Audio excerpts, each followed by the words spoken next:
Good morning, Steve Freed in Chicago with the morning grain comments. Markets are crazy this morning with wheat down 50 cents, corn down 16, and wheat down 12, beans down 12 to 13.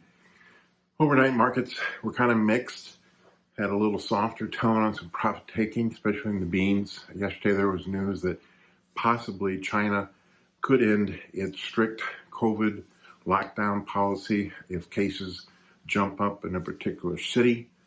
But overnight, we also saw where they locked down two major cities because of COVID. So that caused a little bit of profit taking in the beans. The big news was around 5:30, 5:45.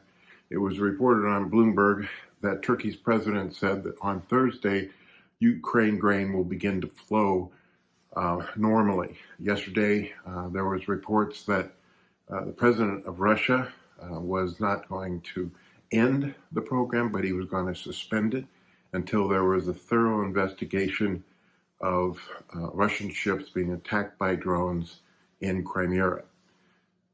Over an expanded period of time, there's also been some concern that the Russians also want sanctions dropped to send grain out. Now, on the other side of the coin, market may have overreacted to this because, number one, we still have dry weather in Argentina. Southern hemisphere wheat crops are not the best. And we don't look for 2 weeks of change in the Argentina weather at this point.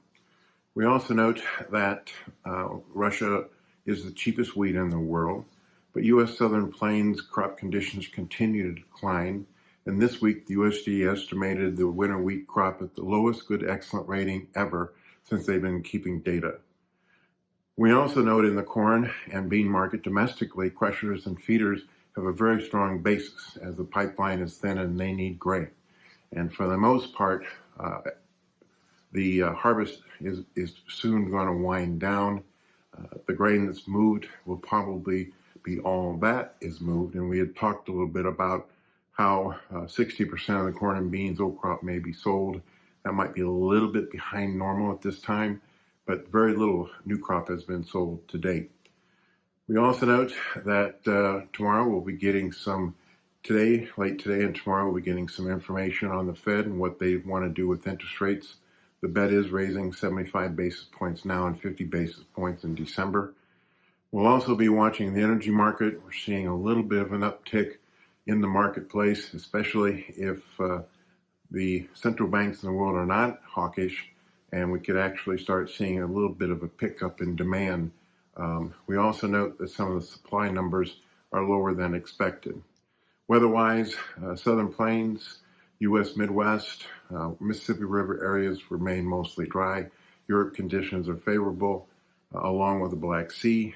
Brazil is going to get rain next week, but Argentina remains dry. Eastern Australia has a break in the too much rain, but maybe damage has already been done to the quality of their wheat crop.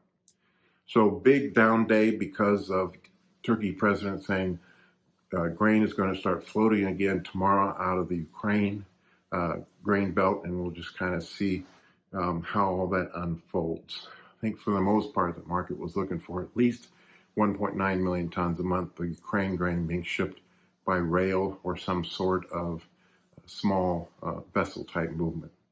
Have a good trading day.